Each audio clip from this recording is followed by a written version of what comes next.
Welcome to V3 news లక్ష్యం సమాజహితం. నేను కీర్తి. ముందుగా హెడ్లైన్స్. కల్కి మూవీ రిలీజ్ సందర్భంగా అభిమానుల సందడి. కల్కి మూవీ సినీ ఇండస్ట్రీలో ఒక పెద్ద మూవీ అవుతుందంటున్న అభిమానులు.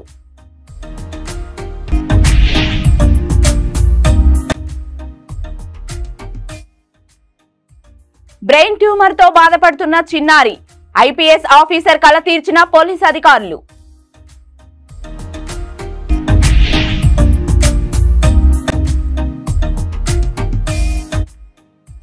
కొమరంభీం జిల్లాలో విచ్చలవిడిగా మద్యం బెల్ట్ షాపులు. చూసి చూడనట్లు వదిలేస్తున్న ఎక్సైజ్ అధికారులు.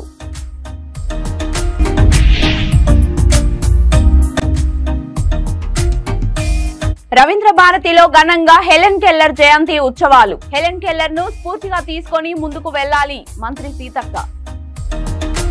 ఇక డీటెయిల్స్ లోకి వెళ్తే కల్కి మూవీ రిలీజ్ సందర్భంగా ఉప్పల్ కృష్ణా థియేటర్ వద్ద బోడుప్పల్ యూత్ అధ్యక్షుడు రాజేందర్ ఆధ్వర్యంలో బాణసంచా కాల్చి పూలు పాలాభిషేకం చేసి అభిమానులు సందడి చేశారు.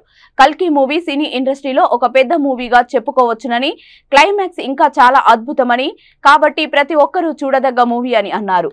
దర్శకుడు నాగశ్విన్ ప్రభాస్ ను చాలా అద్భుతంగా చూపించాడని తెలిపారు. ఈ కార్యక్రమంలో ఉప్పల్ ప్రెసిడెంట్ రెబల్ రాము, ప్రభాస్ ఫ్యాన్ టిల్లు, చింటూ, కిరణ్, రాజేష్, నాగరాజ్ పాల్గొన్నారు.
నమస్తే, నా పేరు రాజేందర్, బోడుప్పల్ యూత్ ప్రెసిడెంట్.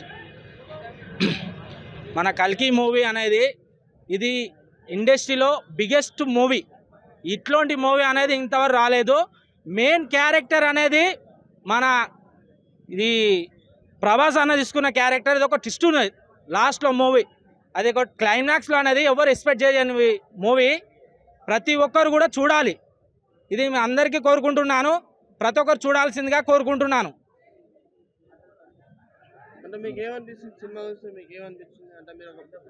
ఇలా కర్ణుడి క్యారెక్టర్ అనేది వచ్చేసి అదొక సస్పెండ్. లాస్ట్లో క్లైమాక్స్లో కర్ణుడి క్యారెక్టర్ ఒక ప్రభాస్, ఇది అనేది సస్పెండ్. ఆ క్లైమాక్స్ అనేది నాగశ్విన్. ఇది ఒక గ్రేట్ మూవీ. ఇది నంబర్ 1 మూవీ. ఇండస్ట్రీలో ఇంత మూవీ అనేది ఎవరు చేయలేదు. నేను ఎర్లీ మార్నింగ్ చూసిన, కిర్రాక్ అంటే కిర్రాక్ ఉంది. ఎవ్వరు కూడా చూసినా కానీ దీనికంటే రిజెక్ట్ అన్న చేయలేరు. ఫ్యామిలీ, ఫ్రెండ్స్ ఎవరైనా సరే ఎవ్రీడే దీనికి నంబర్ 1 మూవీ అని చెప్పి పక్కన బంద్గా చెప్తున్నాను. అందరు కూడా జై ప్రభాస్. మూవీ కల్కి మూవీ వరల్డ్ వైడ్గా రిలీజ్ అయినందుకు మూవీ చిత్ర సందర్భానికి మా ప్రేక్షకులు, మా ప్రజలకు, మా ఫ్యాన్స్ అందరికీ శుభాకాంక్షలు. థియేటర్ యాజమాన్యానికి అందరికీ శుభాకాంక్షలు. సినిమా కల్కి విడుదల సందర్భంగా ప్రతి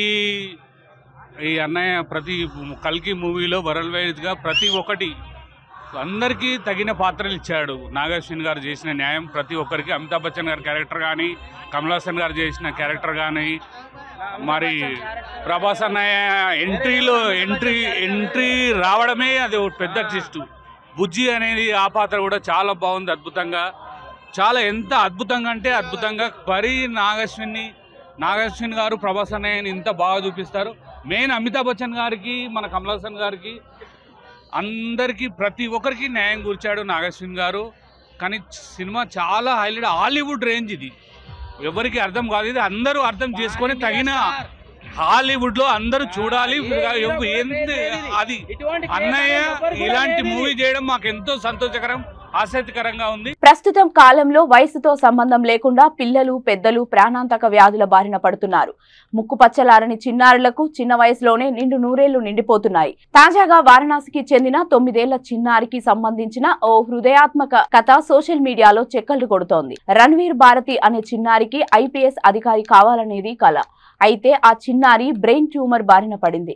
ప్రస్తుతం ఉత్తరాంధ్రప్రదేశ్లోని మహామన క్యాన్సర్ ఆసుపత్రిలో బ్రెయిన్ ట్యూమర్ కు చికిత్స పొందుతోంది. IPS అధికారి కావాలనే ఆ చిన్నారి కలను వారణాసికి చెందిన ADG జోన్ IPS అధికారి భారతి కోరిక తీర్చారు.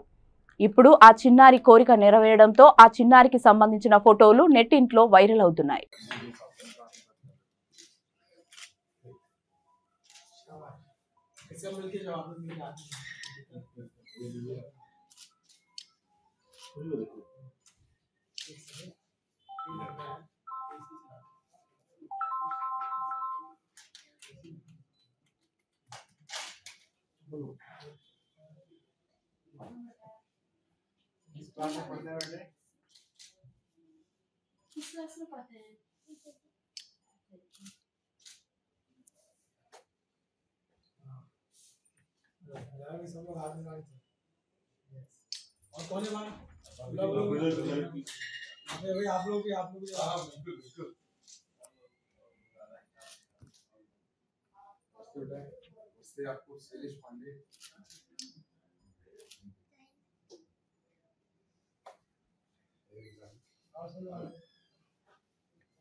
सब लोग आ जाइए,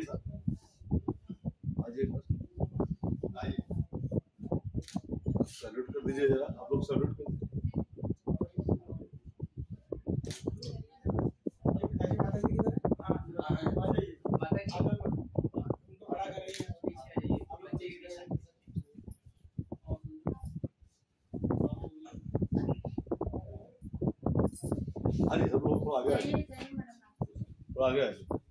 కొమరంభీం జిల్లాలో మౌలిక వసతుల కల్పనకు నోచుకోని గ్రామీణ ప్రాంతాలు ఎన్నో. కానీ మద్యం బెల్ట్ దుకాణాలు పుష్కలంగా దర్శనమిస్తుంటాయి. ప్రధాన రహదారుల వెంట జనం సంచరించే చోట కొందరైతే గృహాల్లో బెల్ట్ షాపులు నిర్వహిస్తున్నారు. కిల్లీ కొట్టు, కిరాణా దుకాణాలు, కళాశాలలు ఇలా ఏదేమైనా మద్యం విరివిగా దొరుకుతోంది. ఆ దృశ్యాలను V3 న్యూస్ కెమెరా క్లిక్ మనిపించింది. పల్లెల్లో స్థానికంగానే కొందరు బెల్ట్ దుకాణాలు ఏర్పాటు చేసుకోవడంతో మద్యం అందుబాటులో లభిస్తుందని, దీంతో పాటుగా మద్యం సేవించి అక్కడే తూలుతుంటారని కొందరు మహిళలు వాపోతున్నారు. ఈజీ మనీ కోసం ప్రజల జీవితాలతో చెలగాటం అవుతున్న అక్రమ మద్యం బెల్ట్ దుకాణాలపై ఎక్సైజ్ అధికారులు చర్యలు తీసుకోకపోవడంపై జిల్లా ప్రజలు మండిపడుతున్నారు.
రవీంద్ర భారతిలో తెలంగాణ రాష్ట్ర ప్రభుత్వం తరపున హెలెన్ కెల్లర్ జయంతి ఉత్సవాలు ఘనంగా జరిగాయి.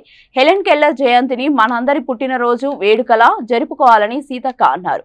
ఈ సందర్భంగా దివ్యాంగులకు అవసరమైన సహాయ ఉపకరణాలను, ల్యాప్టాప్లను సీతక్క పంపిణీ చేశారు. రవీంద్ర భారతి ఆవరణలో ఏర్పాటు చేసిన దివ్యాంగుల పరికరాల ఎగ్జిబిషన్ ను సీతక్క ప్రారంభించి వికలాంగుల కోసం వెబ్సైట్ ను ఆవిష్కరించారు. ఈ ఉత్సవాలకు ముఖ్య అతిథిగా మంత్రి సీతక్క హాజరయ్యారు. వైకల్యాన్ని జయించి దివ్యాంగుల ఉద్యమ సారథిగా నిలిచిన హెలెన్ కెల్లర్ స్ఫూర్తిని మనందరికీ అందించాలనే ఉద్దేశంతో ఈ కార్యక్రమాన్ని నిర్వహిస్తున్నామని తెలిపారు. వైకల్యం ఉంది అని ఎవరు కృంగిపోవద్దని, హెలెన్ కెల్లర్ ను స్ఫూర్తిగా తీసుకొని ముందుకు వెళ్లాలని సీతక్క సూచించారు. చాలా సభలలో చప్పట్లు వినిపిస్తాయి, ఇక్కడేమో మీ గుండె చప్పుడు వినిపిస్తుంది చేతుల ద్వారా.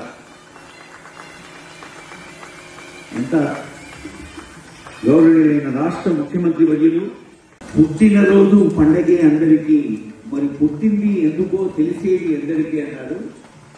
అలా నిజంగా అనుమతిస్తారు, మంత్రి గారు పునరుద్ధరిస్తారు వాంఛనంగా.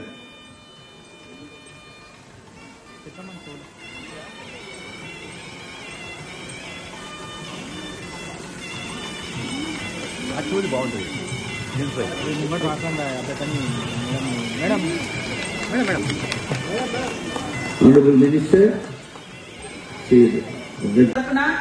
మా సెక్రటరీ గారు, డైరెక్టర్స్, మేమంతా కూడా కొన్ని కొత్త కొత్త నిర్ణయాలను తీసుకొని మీ అందరి జీవితాలలో ఒక వెలుగు నింపాలన్నటువంటి కృతనిశ్చయంతో సీఎం రేవంత్ రెడ్డి గారు చాలా గొప్ప అవకాశాలు ఇవ్వడం జరుగుతుంది.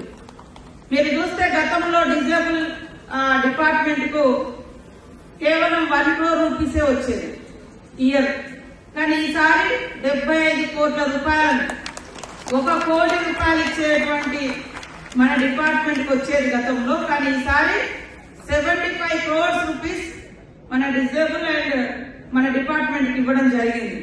ఈ యొక్క 75 కోట్లతోటి మన అందరి భవిష్యత్తును తీర్చిదిద్దడం కోసం మనకు కావాల్సినటువంటి, మరి చేయి లేకుంటే చేయి కావచ్చు, కాలు లేకుంటే కాలు కావచ్చు, ఇయర్ కావచ్చు, అదే విధంగా స్వయం ఉపాధి పొందడం కోసం మరి ఏదైనా చిన్న చిన్న షాప్స్ పెట్టుకోవడము, లేదా బైక్స్ తీసుకోవడము. ఇందాక అక్కడ మేము చూసినాం కొన్ని పరికరాలు, మరి అదే సైకిల్ లాగా ఉంటుంది, ట్రై సైకిల్, వెనుక ఒక షాప్ పెట్టుకోవచ్చు. ఏదైనా బిజినెస్, స్మాల్ వెండర్ లాగా చిన్న వ్యాపారం, అట్లాంటిది కూడా మనం ఏర్పాటు చేసుకోవడానికి అట్లాంటి పరికరాలను అందించి మిమ్మల్ని ఆర్థికంగా ముందంజలో ఉంటూ సామాజికంగా ఈ సమాజంలో మనం ఎక్కడా కూడా తీసిపోమనే విధంగా ముందుకు తీసుకురావాలనే లక్ష్యంతో ఈ రోజు మన శాఖ పనిచేస్తుందని తెలియజేస్తా ఉన్నాం. అదేవిధంగా ఈ మధ్య కాలంలోనే మనందరినీ ఒక జాబ్ పోర్టల్ కూడా గుర్తించి ఎవరెవరు ఏ జాబ్లకు సూట్ అవుతారు అని మన సెక్రటరీ గారు ఒక సంస్థతో ఎంఓయూ కూడా కుదుర్చుకోవడం జరిగింది.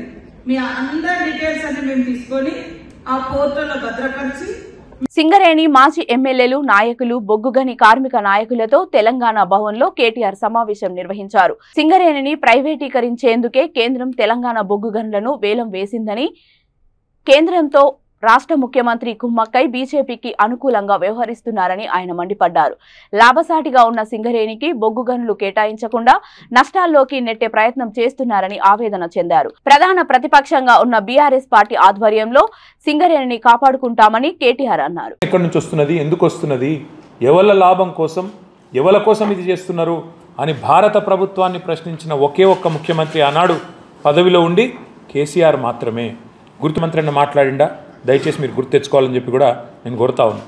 ఇంకొక మాట కూడా నేను మీకు విజ్ఞప్తి చేస్తా ఉన్నాను. మనం వద్దంటే కూడా 2 కోల్ బ్లాక్లు మనకు చెప్పకుండా వాళ్ళు వేలం వేసింది. కానీ తట్టెడు మట్టి కూడా కేసీఆర్ ఉన్న నల్ల అక్కడ తీయనీయలే. తట్టెడు మట్టి కూడా తీయనీయలే, ఉల్టా బెదిరించినాం.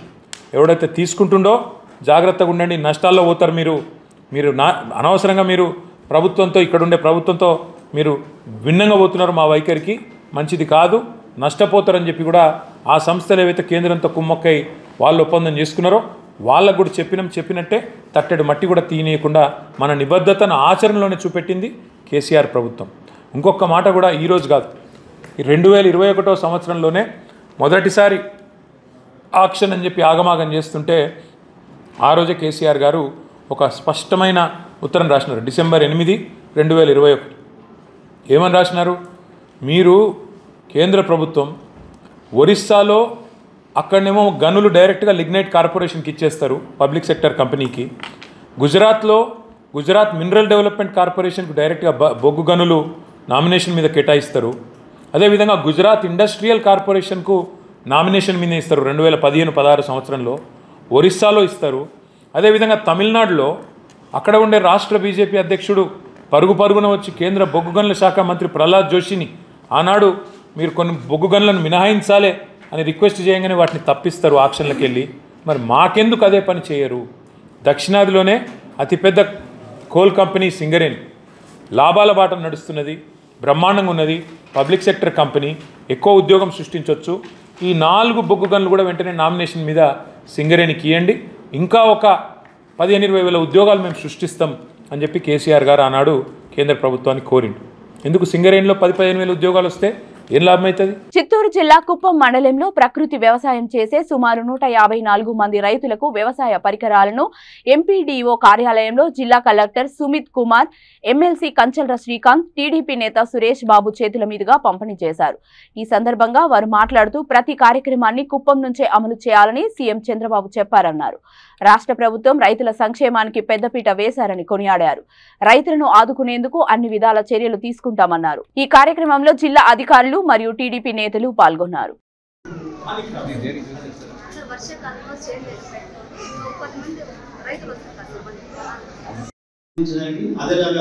జేసీ గారు కూడా మా ప్రకృతి వ్యవసాయం సార్ కూడా చాలా శ్రద్ధ తీసుకుంటున్నారు. కాబట్టి అందరికీ పేరు పేరున కృతజ్ఞతలు తెలుపుకుంటూ ఈ ప్రోగ్రామ్ సార్ గారిని ఇప్పుడు మన దగ్గర చేసే వాళ్ళని ఇతర రాష్ట్రాలు దేశాలు కూడా పంపించడం జరుగుతుంది. కాబట్టి దీని ఆవశ్యకత అనుకుంటున్నాం.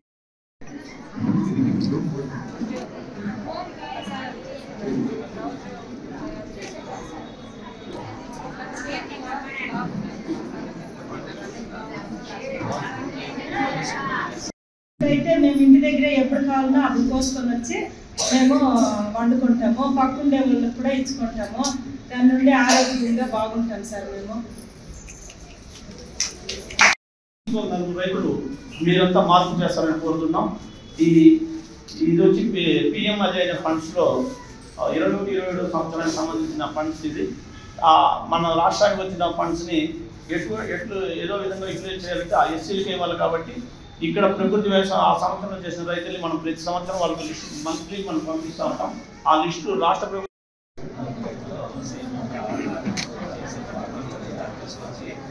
అక్కడ one day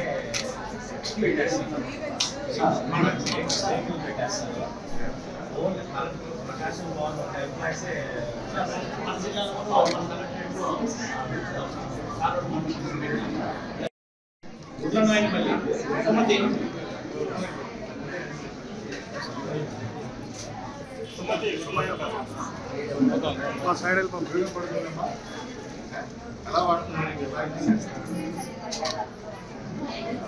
PM RSS organization as well as EPSC corporation and East Sabalo Hajrana అందువైపు అందరి నుంచి నమస్కారం.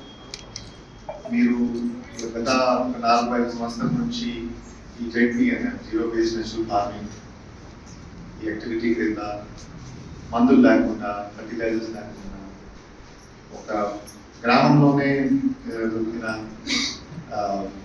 కావుల ద్వారా మిగతా ప్రగతిలో available resources ద్వారా మీరు నేషనల్ ఫార్మింగ్ చేస్తున్నారు. సో ఆంధ్రప్రదేశ్ ఈ జీరో వేస్ట్ నేషనల్ ఫార్మింగ్ అగ్రిస్తాను రకరకాలుగా రాష్ట్రం నుంచి మిగతా స్టేట్ నుంచి కూడా చాలా. ముఖ్యమంత్రి అయిన తర్వాత మొట్టమొదటిసారిగా తన పర్యటనలో నా సొంత నియోజకవర్గం కుప్పం నుంచే ప్రారంభించాలని చెప్పేసి నిన్న మొన్న 2 రోజులు రావడం జరిగింది. వచ్చే ముందే ఏదైతే హామీలు ఇచ్చారో ఎలక్షన్ మేనిఫెస్టో కావచ్చు, ఇతర అంశాలు కావచ్చు, వాటికి సంబంధించి ఇమీడియట్ గా అయ్యే పనులన్నింటినీ జీవోలు ఇవ్వడం, మిగతా వాటికి ఎస్టిమేషన్స్ అంచనాలు ఏ పనులకు ఎంత ఖర్చు అవుతుందో అంచనాలు వేయమని చెప్పేసి అక్కడి నుంచే అధికారులందరినీ ఆదేశించడం. నిన్న వచ్చిన తర్వాత 2 రోజులు కూడా కలెక్టర్ గారిని కూర్చోబెట్టుకొని ఏవే పనులు టైం లైన్ ప్రకారం ఏ విధంగా జరగాలని చెప్పేసి ఆయన కూడా దిశానిర్దేశం చేయడం జరిగింది. రాబోయేటటువంటి గడిచిన 30 సంవత్సరాలు ఎంత అభివృద్ధి చెందిందో కుప్పం దానికి మించిన అభివృద్ధి ఈ 5 సంవత్సరాల్లో చేయాలని లక్ష్యంగా చంద్రబాబు నాయుడు గారు పెట్టుకున్నారు. ఆయన ఒకే ఒక మాట చెప్పాడు, పేదరికం లేని కుప్పాన్ని తయారు చేయడమే నా లక్ష్యం అని చెప్పనేసి.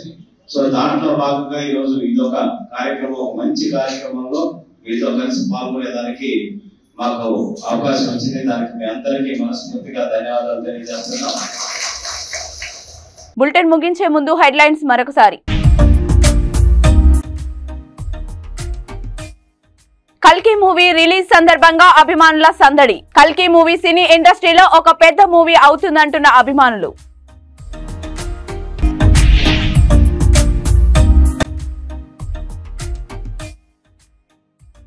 బ్రెయిన్ ట్యూమర్ తో బాధపడుతున్న చిన్నారి. ఐపీఎస్ ఆఫీసర్ కల తీర్చిన పోలీస్ అధికారులు.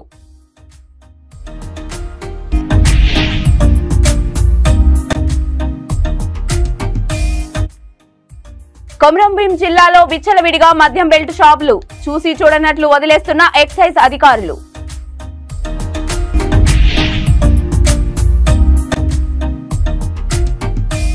రవీంద్ర భారతిలో ఘనంగా హెలెన్ కెల్లర్ జయంతి ఉత్సవాలు. హెలెన్ కెల్లర్ ను స్ఫూర్తిగా తీసుకొని ముందుకు వెళ్లాలి మంత్రి సీతక్క. ఇవి ఇప్పటివరకు అప్డేట్స్. మరిన్ని అప్డేట్స్ కోసం చూస్తూనే ఉండండి V3 న్యూస్. లక్ష్యం సమాధేతం.